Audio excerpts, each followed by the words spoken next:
Yashasvini BBA first year BBA D2 Sai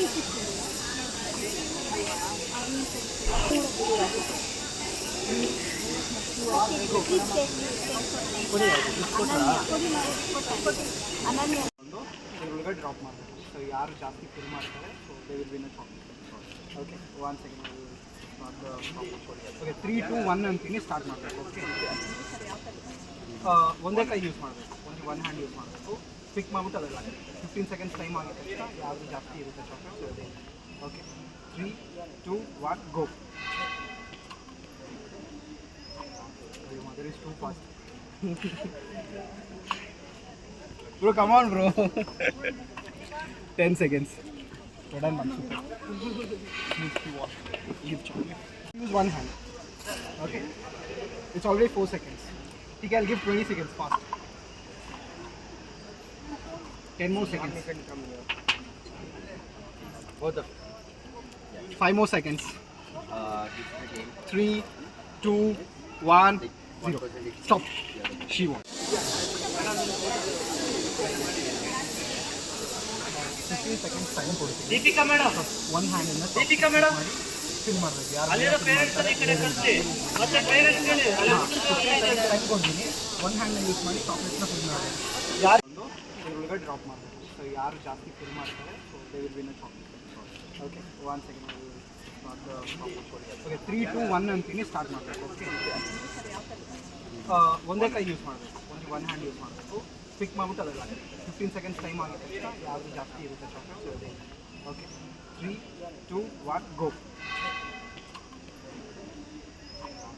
Mother is too fast. Bro, come on, bro. 10 seconds. We're done, man. Super. Give chocolate.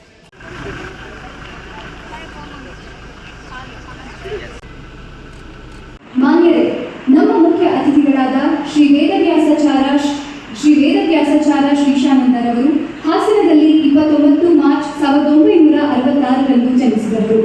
ತಂದೆಯವರಾದ Shri G ವೇದವ್ಯಾಸಾಚಾರ್ಯ ಹಾಗೂ ತಾಯಿಯವರಾದ ಶ್ರೀಮತಿ ಸುಧಾರಾಣಿಯವರ ಆಶೀರ್ವಾದದಲ್ಲಿ ಬೆಳೆದ ಅವರು Bengaluru 1991ರ August 16ರಂದು ವಕೀಲ ವೃತ್ತಿ ಪ್ರಾರಂಭಿಸಿ Bengaluru city civil court ಹಾಗೂ ಕರ್ನಾಟಕ ಹೈಕೋರ್ಟ್ನಲ್ಲಿ civil ಮತ್ತು ಅಪೀಲು ಪ್ರಕರಣಗಳಲ್ಲಿ ಸೇವೆ ಸಲ್ಲಿಸಿದ್ದಾರೆ.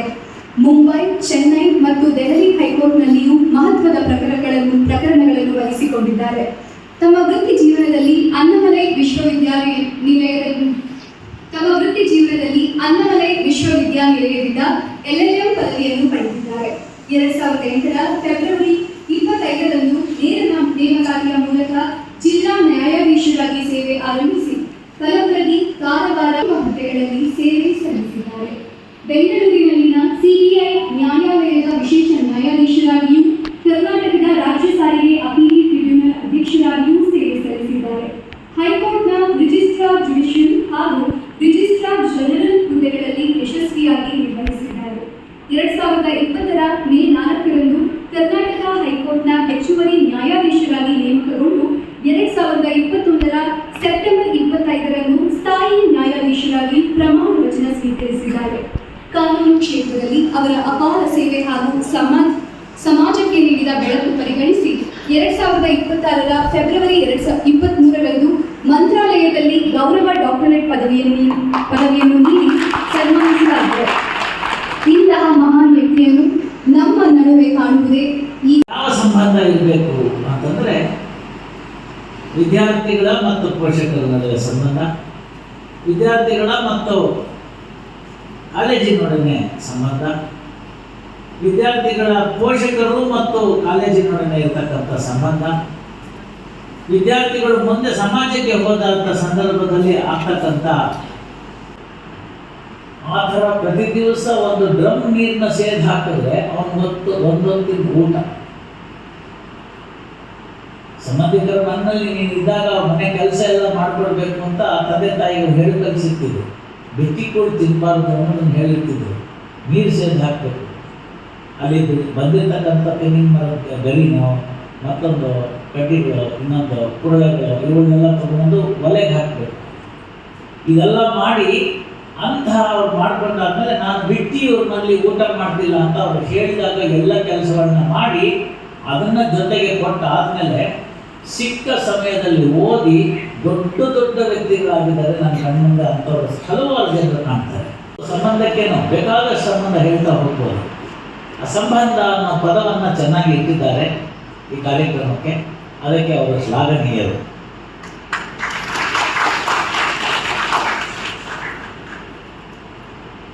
ಒಂದು ಸಂಸ್ಥೆ 10 ವರ್ಷಗಳ ಕಾಲ ಕೆಲಸವನ್ನ ಮಾಡಿ ಅದರಲ್ಲಿ ಯಶಸ್ಸನ್ನ ಕಾಣಬೇಕಾದ್ರೆ ಬಹಳ ಕಷ್ಟದ ಸಮಯ ಇರುತ್ತೆ. 7 ರಿಂದ 8 ವರ್ಷಗಳ ಕಾಲ ಒಂದು ತೆಂಗಿನ ಮರವನ್ನು ಕಾಪಾಡಿದ್ರೆ ಅದು ಹೇಳುತ್ತಂತೆ, ನನ್ನ ಜೀವನ ಪೂರ್ತಿ ನಾನು ನೋಡ್ಕೊತೀನಿ, ನನಗೆ 8 ವರ್ಷ ಸಾಕ್ಬಿಡು ಅಂತ.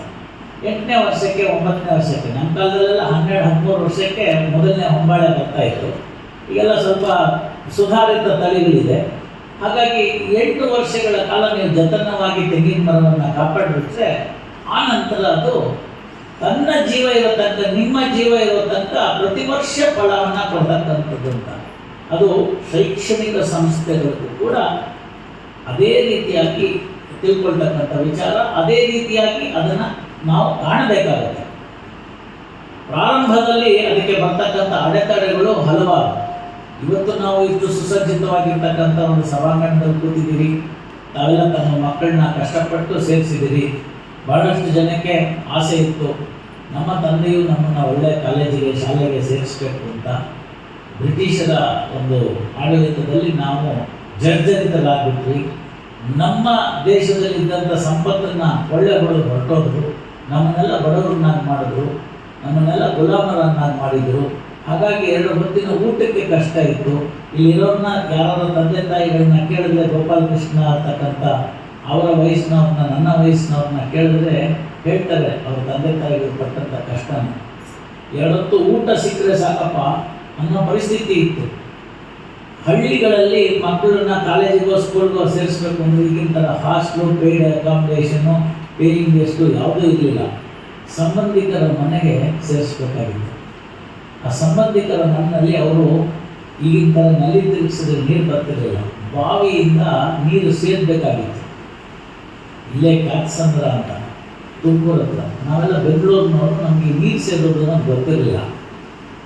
ಅಲ್ಲಿ ಕ್ಯಾತ್ಸಂದ್ರದಲ್ಲಿ ಬಾವಿ ಆಗಿನ ಕಾಲಕ್ಕೆ ಒಂದು 30-40 ವರ್ಷದ ಕೆಳಗಡೆ 60 ಅಡಿ ಇಳಿದ್ಬಿಟ್ಟಿತ್ತು ನೀರು. ಇದು ತುಮಕೂರು ಸ್ವಲ್ಪ ಹಾಗೇ ಇದೆ, ಬೋರ್ವೆಲ್ ಇದ್ದಿದ್ದ ಕಾಲ. 60 ಅಡಿಯಿಂದ ಒಂದು ಗುಂಡಿಗೆ ನೀರು ಸೇರಬೇಕು ಅಂದರೆ ಎಷ್ಟು ಕಷ್ಟ ಅಂತ ನಮ್ಗೆ ಗೊತ್ತಿತ್ತು. ಇನ್ನೊಂದು ವಾರ ಇದರಿಂದ ಇದರೊಳಗಡೆ ಬಿಂದು ತೇಲಾಡಬೇಕು ಅನ್ನೋ ಥರ ಇದೆ. ಸರ್ ಮಾತಾಡ್ತಾ ಒಂದು ಡಿಮ್ಯಾಂಡ್ ಇತ್ತು.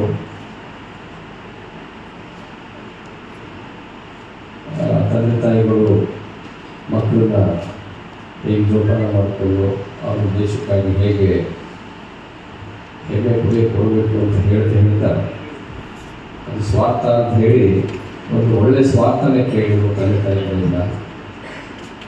ಬಟ್ ಆದರೆ ನನಗೆ ಅಲ್ಲಿ ಅನಿಸಿದ್ದು ಏನಂದರೆ ಸ್ವಲ್ಪ ಸ್ಪಷ್ಟದ ಜೊತೆ ಒಂದು ಜಾಣ ಮಾತನ್ನು ಮಾಡಿದರು.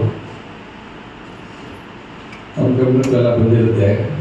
ಸರ್ ಏನು ಕೇಳಿದ್ರು ಅಂತ ಹೇಳಿದರೆ, ನಾನಿವತ್ತು ಬಂದು 2 ಗಂಟೆ ಒಂದು ಸ್ಪೀಚ್ ಕೊಟ್ಟಿದ್ದೀನಿ, ಬಟ್ ಅದು ನನಗೆ ಇನ್ನು 15 ವರ್ಷದ ಸಂಬಂಧ ಬೇಕು ಅಂತ ಹೇಳಿ ರಜತೋತ್ಸವದಲ್ಲಿ ಮಾಡಿ ನನ್ನ ಜೊತೆ 15 ವರ್ಷದ ಸಂಬಂಧ ಅಂತ ಹೇಳಿದ್ದಾರೆ.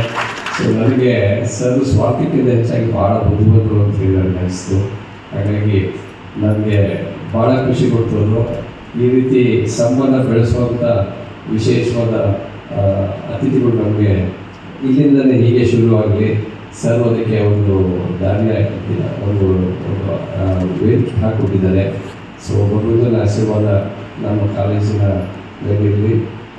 ಇಂಥ ಅತಿಥಿಗಳು ನಮ್ಮ ಕಾಲೇಜಿಗೆ ಬರ್ತಾ ನಮಗೆ ಇನ್ನಷ್ಟು ಹೆಚ್ಚು ಶಕ್ತಿಯನ್ನು ಕೊಡಲಿ ಅಂತ ಹೇಳ್ತಾ ನನ್ನ ಮಾತು